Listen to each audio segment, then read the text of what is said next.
Buenas tardes, amigos y amigas de la hora de Hurlingham. Es un gusto para mí muy grande, ¿no? Hacer filosofía en construcción con acá el amigo, con Lucas Sens. Estamos en la segunda temporada y en la entrega número 16. ¿Cómo pasa el tiempo, Lucas, no? ¿Cómo andás? Pasa muy rápido, ¿no? Increíble. Ya 16, segunda temporada, ¿no? Parece que fue ayer. Es más, la semana pasada no nos vimos por acá y te extrañé, Marcelo, te extrañé. La verdad que fue raro hacer el programa sin vos, pero Bueno, a pero mí es un formato que me interesó porque vos en tu rol de entrevistador con tus pares, digamos, con gente con los que, digamos, están los dos atendiendo chicos o hablando, para mí, que yo lo vi acá desde haciendo de operador, estuvo muy interesante. Muy interesante bueno, y es más, me gustaría que se repita, que lo puedas repetir bueno, y ojalá, buscar ojalá. a buscar otro colega para que puedas entrevistar y tener un diálogo mano a mano, porque yo el rol mío me di cuenta con la entrevistada, con Florencia Sichel, se llamaba, ¿no es cierto? Yo decía, claro, pobre Lucas. Esta mujer habla toda tranquila y Lucas habla conmigo y yo por ahí le meto humor, jodo, lo picanteo, hago un montón de cosas.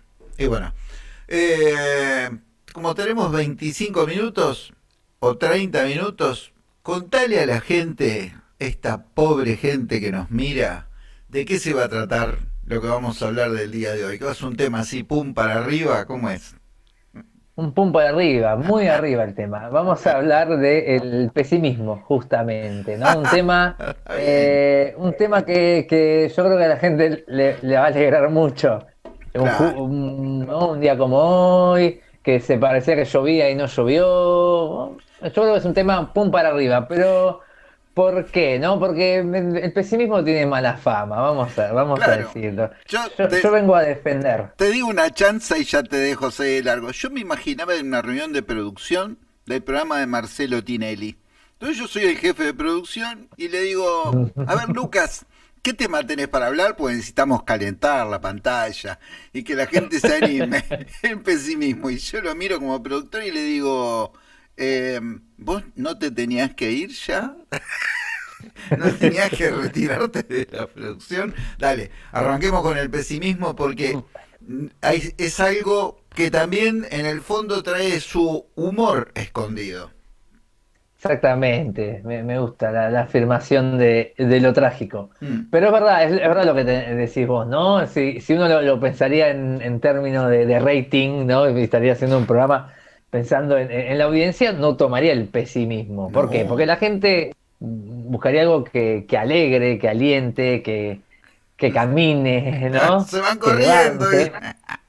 La gente sale corriendo, pero es interesante porque tiene mucho que ver también con la filosofía. En general, la imagen del filósofo tiende, ¿no? A ser, así como alguien escéptico, alguien pesimista, ¿no? Como es el que siempre está buscando, ¿no? La quinta pata al gato o el pelo al huevo, siempre tiene una queja o siempre tiene algo para criticar y entonces la imagen del filósofo es como eso, ¿no? Un criticón, una especie de malhumorado, ¿no? Y no está tan mala imagen, pero es un poco injusta, igual, lo vamos a decir. Vos viste que acá nos reímos, nos divertimos igual. Claro. Pero creo que tiene que ver con la imagen de la filosofía y también con un espacio de batalla que por ahí tiene la filosofía, que es justamente contra el optimismo, ¿no? Y con los cultores del optimismo, que por ahí tienen un poco que ver con la autoayuda. ¿Yo te acordás que te dije hoy por audio, ¿no? Cuando la situación está de que uno entra a un bazar, por ejemplo, quiere comprar un regalito, ¿no? Y ve la góndola del chino, o del bazar, de donde sea, y ve un montón de tazas que dan mensajes alentadores, o dan mensajes optimistas, o ves almohadones y todos los mensajes te dicen, o tapices y te dicen, sonríe, ríe, sueña, sé feliz, ¿no? O Viva la vida. uno que diga, tírate al vacío, quizás vueles. ¿No? Y yo te decía, te daba esta imagen, porque hay algo muy, muy, muy cultural y también muy comercial que tiene que ver con esa especie de alegría como un poco impostada, ¿no? Esto de estar todo el tiempo, tener que repetirte a vos mismo o que te tengan que repetir de afuera, ¿no? Como, bueno, sé feliz, está contento, alegrate, ¿no? Y me parece que hay algo interesante para pensar, ¿no? Porque ¿qué tiene de malo, ¿no? También estar triste? ¿Por qué Claro, tenemos que ocultar, tapar o reprimir a veces la tristeza, ¿no? Y por qué cuando uno está quizás en un momento triste, se lo tilda de pesimista, ¿no? Como algo peyorativo, yo como si sí, es un totalmente. pecado. Vos sabés que reafirmo lo que voy a decir, pues hace muchos años hice una terapia, porque la necesitaba, y en la terapia una de las cosas que el terapeuta incluso nos comentaba en la terapia de grupo decía que lo sano es que cuando vos estás triste, tenés que manifestar la tristeza y cuando estás realmente alegre, manifestar la alegría. Es decir, habitualmente lo que pasa o lo que sucede bastante es que se ocultan las cosas o se tratan, entonces la persona se siente, se va acabando un pozo donde no sale. ¿Entendés? Es Totalmente. decir, porque lo negativo lo transformás en algo, ah, mira aquel hijo de, y te reís. No, no, no, si es una mala persona, es una situación mala. Entonces de lo malo no me puedo reír. No hay un punto de referencia de reírme de lo malo. Así que sí estoy de acuerdo que cuando uno no está, como dice el Pepe Mujica, tenés los momentos de avance y los momentos de retroceso. La vida es así. Es así, y hay que aceptar ambos momentos, y cuando es ese momento de retroceso, bueno, hay que asumirlo y construir desde ahí, ¿no?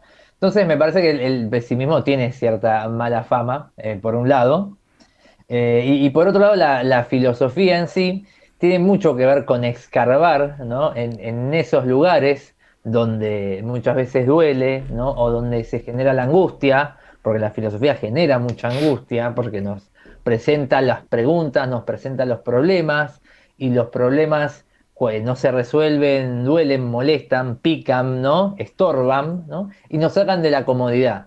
Y las situaciones que nos sacan de la comodidad en general nos hacen generar dolor, y el dolor nos lleva a tener quizás esa visión un poco oscurecida o un poco negativa de las cosas. O sea, no quiero decir que uno tenga que estar 100% bajoneado, pero me refiero a que está bueno entender que muchas veces en una cultura donde se intenta impostar esa palabra, ¿no? Se intenta vender una falsa alegría, el pesimismo es una respuesta lógica ante, primero, un contexto, una situación social, económica, política, que ya sabemos más o menos por dónde viene, pero también en un aspecto de la condición humana, que tiene que ver con el dolor, ¿no? Con la aceptación del dolor y la comprensión del dolor como motor mismo de la vida. Y esto lo vieron, por supuesto, lo vieron muchos filósofos que hicieron justamente, hasta del pesimismo, bueno, una doctrina filosófica, ¿no? Porque así como hay, podemos decir, filosofías optimistas, también hay filosofías pesimistas. Claro. Y no decir que uno tenga que no tiene la razón y el otro esté equivocado, eso cada uno lo juzga a su manera, pero me parece que entre tener un optimismo ingenuo donde uno se llena de frases vacías que buscan de alguna manera no ver la realidad, sino como meterse en una especie de felicidad ilusoria, ingenua, donde no ve las cosas que ocurren, y entre la oscuridad absoluta de una depresión exagerada, ¿no? Está ese lugar del pesimismo o esa especie de sano pesimismo que yo vengo como un poco a defender o a elogiar, ¿no? Y el filósofo, quizás el gran filósofo del pesimismo, ¿no? O el que es considerado como si bien ya en los griegos había algún que otro filósofo pesimista, aunque en general el tono de los griegos tendía a una cosa más optimista, el pesimismo como corriente filosófica aparece muy fuerte en Alemania en el siglo XVIII, principio del siglo XIX, con la figura de Arthur Schopenhauer, que Es un filósofo difícil de tratar, pero que básicamente es conocido por dos cosas. Primero, esa mirada pesimista y ese intento filosófico de superar, ¿no? La idea de que la existencia es dolor, básicamente, ¿no? Y por el otro lado, el entrecruce de Occidente con Oriente. Porque Schopenhauer, en ese contexto, es el primer filósofo occidental que de alguna manera toma directamente la tradición de Oriente, el budismo especialmente, y lo lleva, lo mete dentro de las categorías de Occidente e intenta construir una filosofía desde ahí. O sea, el tipo es muy genio porque hace algo que hasta ese momento nadie había hecho y a nadie le había importado, que era justamente intentar articular cosmovisiones diferentes. Que hoy por hoy nos parece re común porque siglo XXI vivimos como una mezcla de culturas y de ideas, de un montón de religiones y de filosofías distintas y vivimos una cosa mucho más ecléctica, pero en ese momento fue muy llamativo, ¿no? Y entonces Schopenhauer parte básicamente de la misma visión budista de la existencia que tenía que ver con esto de pensar que lo que predomina en la existencia es el sufrimiento. Obviamente por eso se le llama pesimista, ¿no? Es decir, eh, discutiendo con Leibniz, que era un filósofo que decía que vivíamos en el mejor de los mundos posibles, Schopenhauer dice lo contrario, vivimos en el peor de los mundos posibles, donde básicamente la condición humana y la ley de la naturaleza nos lleva a ser o cazadores o presas. Mm. Y toda presa es cazada y todo cazador es presa de otra cosa, ¿no? O sea, la vida es como una guerra continua, que es una visión muy también de la época, del siglo XVIII-XIX, ¿no? Pero vivimos como un estado de guerra de todos contra todos, ¿no? Donde todos deseamos, ¿no? Todos deseamos cosas, porque la voluntad es deseo, la voluntad es querer, pero cada vez que la voluntad satisface su deseo, ¿no? Alcanza lo que quiere, va a seguir deseando, va a desear otra cosa. Entonces vos, sé yo, sos Marcelo y qué sé yo, tu sueño es, primero tu sueño es o sea, tener un medio de Hurlingham y lo tenés. Y después tu sueño es expandirlo más y lo haces. Y tu sueño es ser el dueño de un multimedio internacional y lo lográs, ¿no? Pero el deseo no se satisface nunca. ¿Por qué? Porque después vas a desear otra cosa, ¿no?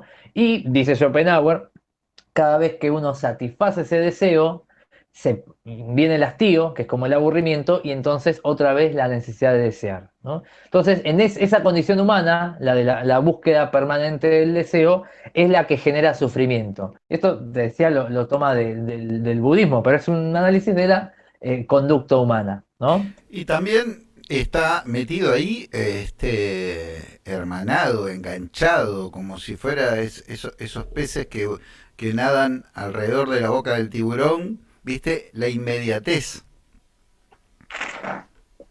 Me parece que la inmediatez es como el disparador del pesimismo. ¿Por qué? Porque se quieren las cosas en forma inmediata. No se consiguen y entonces entra en picada para abajo. Mirá cómo Claro, te lo voy a relacionar con el sí, fútbol.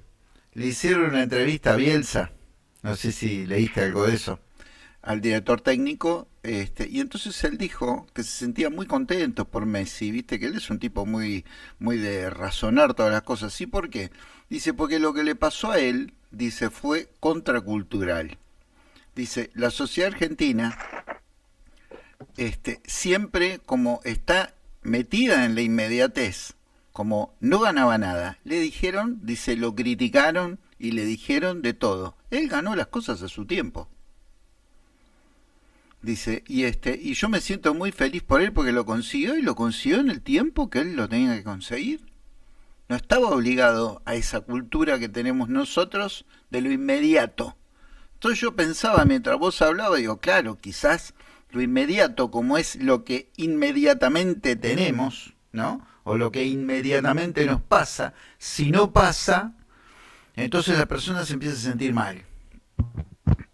Y empieza a cambiar su percepción sobre las otredades que lo rodean, porque si esos que me rodean no están jugando para que a mi favor, para que yo inmediatamente tenga lo que quiero tener, entonces los empiezo a mirar con otros ojos.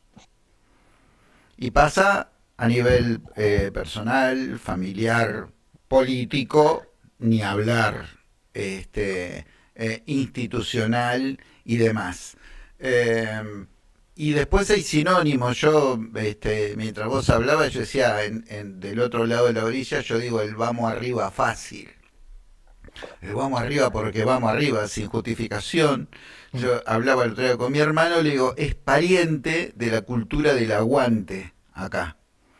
Viste, de que yo aguanto todo inmediatamente y después te sale todo mal.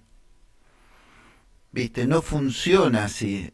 Y quizás si uno lo analiza, decís, en realidad tampoco es que te salga mal. En realidad es que la vida no puede ser dominada por tu capricho, Mm, sin muy interesante, racionalizar. sí.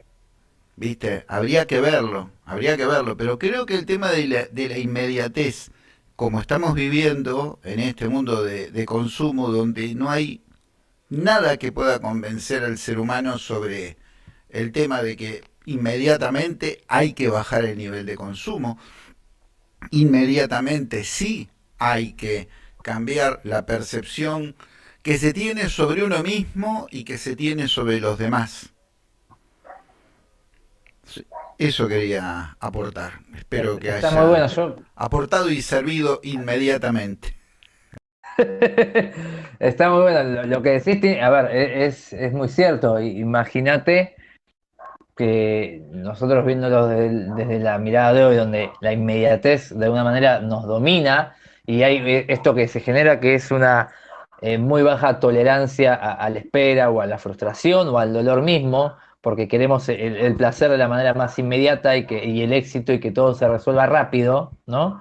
Eh, Cómo choca justamente con un planteo como de este tipo de pesimismo donde se dice, bueno, el deseo, la falta, la carencia, ¿no? El deseo es la búsqueda de lo que no se tiene, no se desacía nunca, ¿no? Entonces, no importa el grado de inmediatez que tengas encima, aunque sea de una milésima de segundo, no se llena, ¿no? Es como esto, entender que el ser humano es una especie de vacío, ¿no? Que pese a todo lo que haga, va a seguir estando vacío eh, y no se lo puede obturar, no se puede tapar eso. Digo, hay que reconocerlo y ver cómo manejarlo, pero no lo podés negar, ¿no?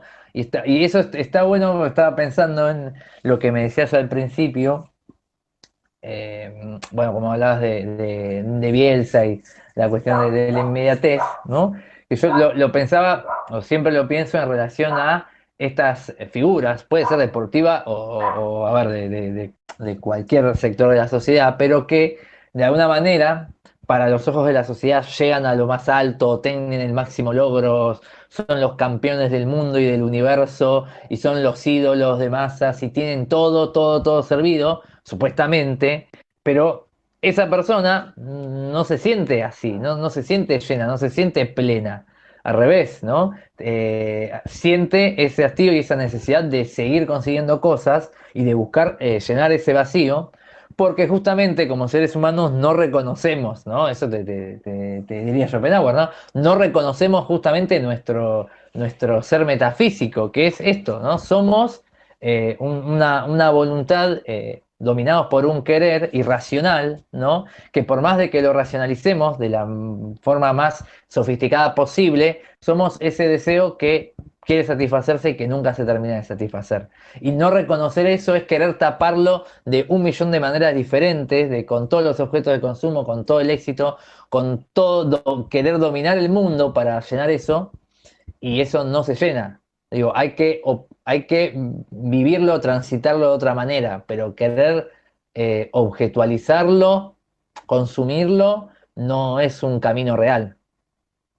¿Se No. entiende? ¿No se Sí, entiende? sí, sí, se ¿Se entiende lo entiende. que digo? Se entiende. Yo también agregaba a lo que vos estás diciendo y pensando que quizás el primer disparador, que es algo que sucede en la humanidad, que es un todos contra todos, es que creo que el ser humano lo que desea es que lo reconozcan. que lo reconozcan El como deseo, persona. muy, perdón, muy Hegel, pero es eso. Uno desea el deseo del otro. O sea, uno desea dominar No, el deseo no, del otro, que el otro te desea a vos. no, no, Tiene que ver no, con eso, digo. que te reconozca Por como eso. persona, al reconocerte como persona, reconozca tu fragilidad y reconozca que no se puede hacer cualquier cosa contigo, que no se te puede tratar mal. Entonces, a mí me parece que eso es básico porque uno lo encuentra ese texto o ese sentido de que le pasa a millones de personas y demás, o miles de millones de personas. Creo que el principal problema está en la falta del reconocimiento del otro, que el otro está ahí. Que al otro no podés estar domándolo todo el día y bajándole una narrativa y bajándole un texto para que lo único que tenés que hacer es respetarlo y decir, che, ¿a quién le pasa tal cosa? ¿Qué es lo que está sucediendo? Yo creo que ese es como el punto de arranque. Es decir, no te reconocen, entonces la persona se empieza a endurecer, se empieza a enojar y empieza a ver qué está pasando, cuántos son las personas que no lo reconocen. ¿Viste? Y eso sí que es vivir los efectos de la autoridad. Claro, es que está muy bien, es la mirada. Por supuesto, no es lo que piensa Schopenhauer, porque no tiene este pensamiento de la otra edad, sino que de alguna manera la salida o los paliativos que él considera como esta cuestión, que ahora los comento brevemente. Obviamente no tiene un pensamiento de la otra edad, pero yo creo que es muy real lo que decís, ¿no? El reconocer el deseo del otro y reconocerse como deseo del otro es algo fundamental, pero siempre entendiendo esto del deseo no como algo planificado, ¿no? Esto de, bueno, soy la felicidad absoluta, ¿no? Porque yo te jodía con esto de la taza y el almohadón porque te venden una felicidad que es ilusoria, o te venden una imagen de la alegría o del bienestar que es ilusoria, porque es una imagen, como diría Byung-Chul Han, que lo mencionamos, siempre, lo vamos a meter, es una imagen de lo hiperpositivo, ¿no? Te muestran esto de cuestión de tenés que ser feliz siempre, ¿no? Te lo ponen adelante y te tapan la cuestión del dolor, que es esencial en el ser humano, ¿no? Entonces, volver a retomar estos pensamientos pesimistas no es para quedarse anclado en el dolor, sino para entender que el falso optimismo a la larga es peor y es más doloroso que la verdadera asunción del dolor, que Claro, bueno, en este caso hablamos de la voluntad, ¿no? Y bueno, Schopenhauer, te decía, encuentra como paliativos, porque para él, digo, la esencia metafísica del mundo es la voluntad, somos irracionales, no lo vamos a llenar, no vamos a llenar ese vacío. Entonces él encuentra como dos maneras, ¿no? Como de soportar mejor la existencia, ¿no?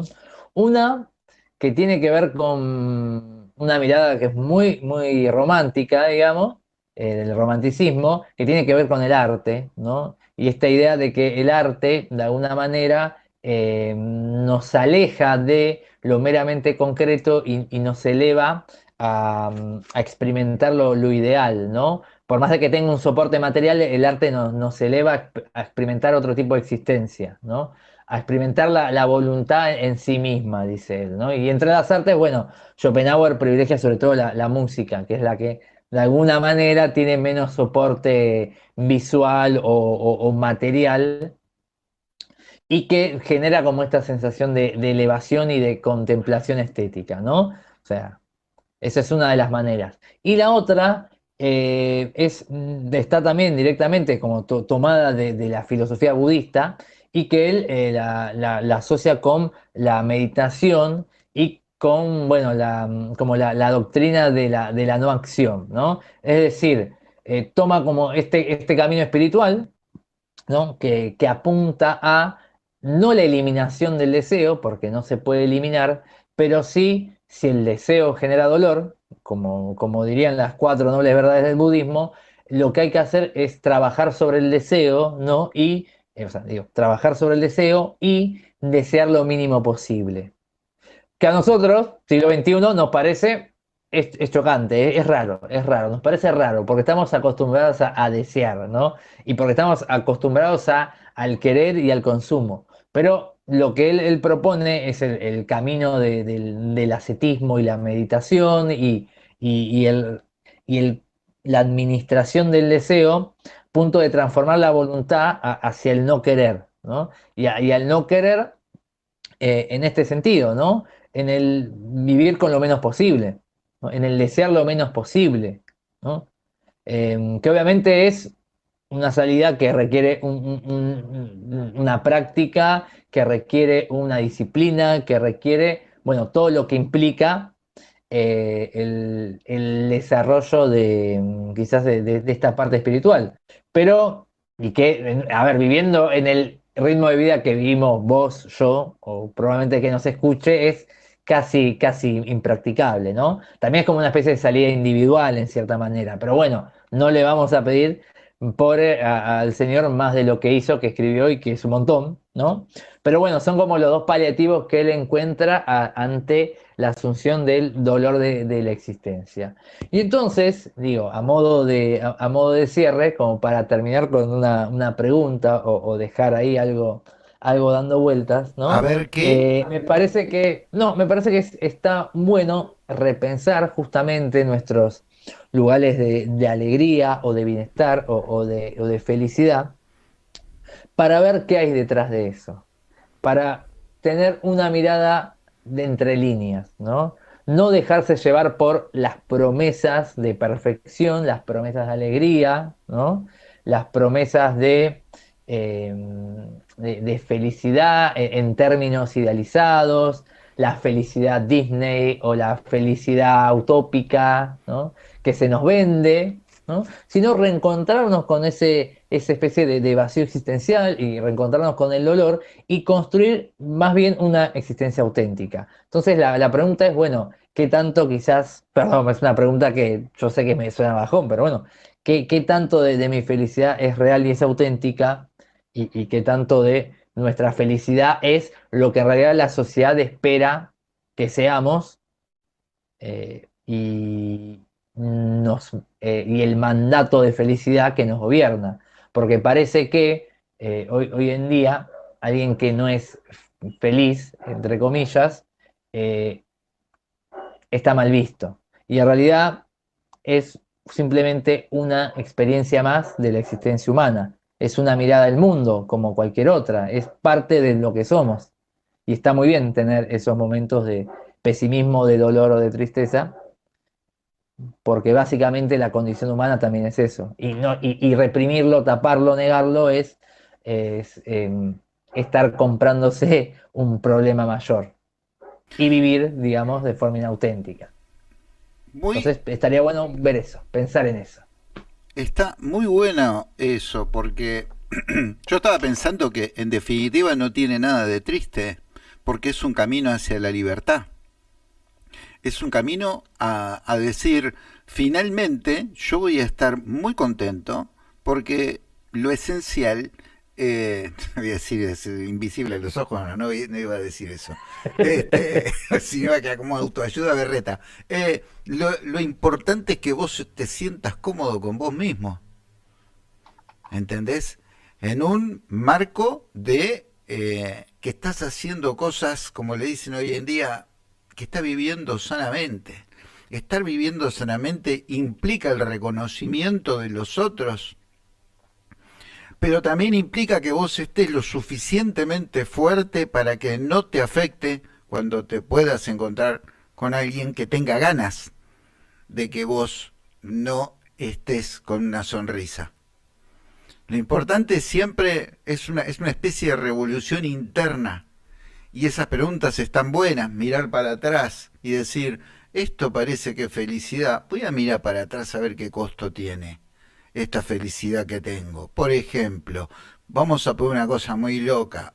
Me compré, qué sé yo, un Bora y salió 1 millón de pesos. Miro para atrás y estuviste trabajando todo el santo día, no estuviste en tu casa, tenés hijos o no tenés, y tenés una pareja o tenés una familia y no le diste bola. Entonces vos mirás para atrás y te puedes a pensar, el día que yo me sienta mal, ese automóvil me va a venir a cuidar, me va a acariciar la cabeza, me va a preguntar, Marcelo, ¿qué te pasa?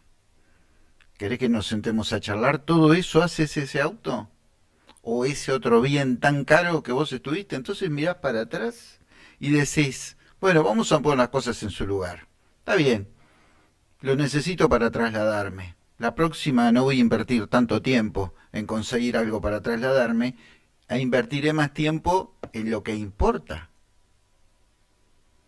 Y eso es una colección de preguntas que uno se hace. ¿Y para vos qué es lo que te importa? Para vos, ¿cuál es la base de tu felicidad? ¿Es una base material? Sacate la careta. ¿Cuál es el problema? Si lo sentís así, sacate la careta y bancátela. Si no lo es, si la base de tu felicidad está en el hecho del respeto sobre vos mismo y sobre los que lo rodean, sacate la careta, porque hay muchos que no van a pensar como vos y te van a señalar con el dedo como si fueras un marciano. Bancátela. Bancátela, pero al ser sincero, en cualquiera de las posiciones que vos tengas, vas a empezar a descubrir ese tipo de cosas. Y la inmediatez, lo que hiciste inmediatamente, tanto personas como objetos, las que hiciste inmediatamente, sostuviste eso. Yo creo que uno usa palabras como puede ser el pesimismo, como él dijo, tiene una carga terrible el pesimismo, pero paradójicamente eh, no hay nada más lindo que salir del fondo. Nunca te caíste al agua, salir desde abajo, pegar la patada en el fondo de la arena y salir para arriba y salir nadando y decir, yo pude salir de esa situación. Es muy satisfactorio. Es paradójico. Todo esto no es para que vayas y te tires a un lugar profundo, ¿viste? Nada por el estilo. No se te ocurra, porque por ahí no sabes nadar. Así que no, siempre se la tengo que dar vuelta, pero aprendí sobre Schopenhauer, ¿no es cierto? Así se dice. Exactamente. Aprendí sobre sus teorías, su vinculación con el budismo. Yo no lo sabía. Así que yo, más que agradecimiento, como siempre, contigo, y claro, uno cómo no va a extrañar esto de estar vos y yo acá con la pantalla cortada a la mitad. Pero te insisto, te vuelvo a reiterar, la entrevista el otro día a mí me encantó. Así que, a ver, no hay otra colega tuyo, otro colega para hablar y chusear. Despe- Hay que traerlo, pero a ver, están ahí dando vueltas, Buenísimo. como yo ahí en las redes y en la vida, luchándola como todos nosotros. Y Así bueno, que ya vamos a pero traer otro. está bárbaro porque entonces hay que visitar, hay que hacer que nos visiten y quizás algún día visitarlos, a todas estas personas tan especiales, tan hermosamente especiales que se dedican a analizar qué es lo que nos está pasando. No nos están pasando cosas fáciles. La pandemia no va a dejar un camino hacia adelante limpio de piedras. Todo lo contrario. Guarda con eso. Eso sí que hay que mirarlo bien. Yo me voy despidiendo de la gente, yo me despido con el agrado de siempre, con el agradecimiento de siempre por mi parte. Ahora va a ser lo suyo, Lucas, por acompañarnos, por estar ahí, por vernos. Es un medio local, Laura de Hurlingham, que ya se está transformando hace rato, nos ven de todos lados. Y para mí un agrado con Lucas. Lucas, despedite de tu gente. Bueno, el agrado es mío por compartir siempre que con Marcelo y con todos ustedes, todos, todas y todes, estas emisiones de Filosofía en Construcción para seguir construyendo, deconstruyendo, pensando, analizando y reflexionando sobre esta vida complicada que venimos llevando, como dice el compañero Marcelo acá. Así que bueno, los esperamos en la próxima emisión y que tengan la mejor semana posible. Espero no haberle arruinado el día a nadie, sino al revés. Entender que a veces está bueno arruinarse un poco el día, porque de ahí aprendemos también, ¿no? Y de ahí vamos, crecemos y progresamos. Así que eh, un abrazo para todos y nos vemos la próxima. Muchísimas gracias. Hasta luego, gente. Nos vemos.